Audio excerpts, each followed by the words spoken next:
What's up, Taiwan? How's it going? I'm Erika Liu with 10 minutes of news from here in Taiwan and around the world.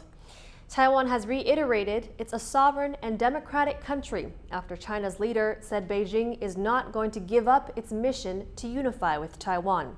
Chinese President Xi Jinping's speech at the opening of the week-long Communist Party Congress signaled continuity rather than change ahead. Louise Watt reports. It's the most important event for the ruling Chinese Communist Party. The week-long conference only happens every 5 years, and this time it's all about one man. President Xi Jinping is set to take an unprecedented third term in power, and he set out his priorities in a 2-hour speech. They include faster military development, trying to boost China's birth rate, and bringing Taiwan under Beijing's control. Xi told more than 2,000 party delegates that China will strive for peaceful reunification with Taiwan, a self-governing democracy that the Chinese Communist Party has never controlled. 但绝不承诺放弃使用武力，保留采取一切必要措施的选项。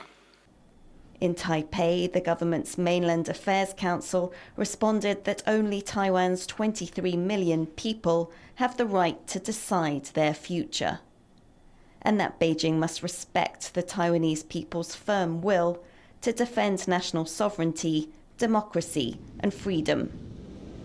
In recent months, already high tensions between Beijing and Taipei rose further, with Chinese military planes and ships pressing closer to Taiwan, and the United States continuing to speak out in support of the island nation. But despite that, observers say Xi's speech didn't contain anything new. We're getting a pretty bog standard speech from Xi, which I think for a number of people will be far more reassuring, given that that shows that Xi is not perhaps trying to escalate beyond what we've kind of already seen the PRC escalate in the last couple of months, and also that we're probably going to be in for kind of the same old when it comes to what exactly the PRC's Taiwan policy is, which I think is, again, a form of reassurance to both the United States and especially Taiwan. In another sign of continuity rather than change, Xi said China's zero-COVID strategy has been successful. That approach saw cities locked down after a handful of cases, leading to economic harm and increasing frustration among the Chinese population. Just days before the party conference, a banner was hung from a Beijing bridge in a rare protest, complaining about this zero-COVID strategy. It was immediately taken down. 我们坚持人民至上，生命至上。 But inside the Great Hall of the People, there was only support for the Chinese leader from the country's largely ceremonial legislature. Xi is expected to win an unprecedented third term at the party congress, confirming him as China's most powerful leader since Mao Zedong. And his nationalist policies, plus his focus on military development, are expected to mean no let-up in pressure on Taiwan. James Rayner and Louise Watt for TaiwanPlus. Decisions made at the 20th Communist Party Congress are sure to impact the world, and Asia especially. With China increasing its aggression toward Taiwan, people here are paying particularly close attention to events in Beijing. Our reporter Irene Wu has more on the reaction in Taiwan to Xi's speech. Not giving up the use of force against Taiwan. That is what Chinese President Xi Jinping said during his National Congress speech. But officials here say Xi will not be the one to decide Taiwan's fate. 习近平应该注意到自己北京四通桥上的狼烟跟抗议的布条，而不是老是想着要武力对付台湾。台湾是由台湾人自己当家做主，前途是台湾人自己决定。 After Xi's speech, some here say they don't trust him anymore.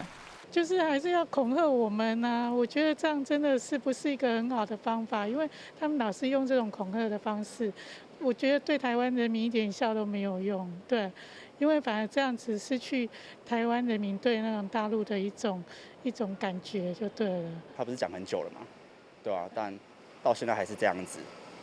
对，如果真的发动武力，他早就发动了，但是一定还是有一些顾虑。对，所以我觉得就是先用口头上的威吓，对。但目前实际上行动应该是也还不会这么做吧？基本上应该对中国大陆不应该再存有任何的想象了，应该没有任何的想象空间，不管任何政党都一样。因为第一个没有9·2共识，第二个他不放弃武力犯台，所以已经没有和平的可能，台湾只能自保。With Beijing's Congress set to last the rest of the week, Taiwan will be closely watching what else China's leader has to say. Matt Lin, Andy Xue, and Irene Wu for TaiwanPlus. New developments in the case of a Malaysian college student who's found dead in a Taipei apartment. The main suspect in the case, the woman's boyfriend, has confessed to the murder. The 30-year-old man said he killed the woman, aged 24, after a fight over money. He himself was rushed to the hospital after an apparent suicide attempt following the killing. The man was released from hospital on Monday into police custody, where he gave more details of the murder. Taiwanese farmers are getting a boost with the news that the Japanese prefecture of Ibaraki has agreed to buy 66,000 tons of their bananas.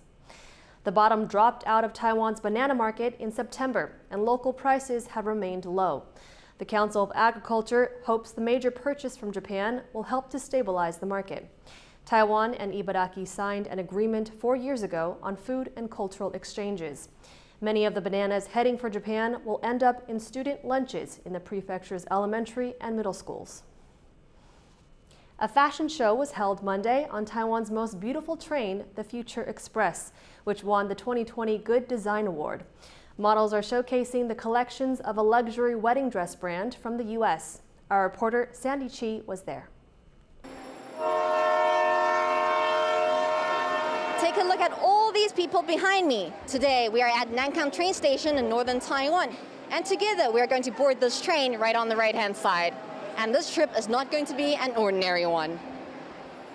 This is the country's Future Express train, introduced to the public in 2020 by the Taiwan Railways Administration. And today, some of the passengers are in for even more of a treat.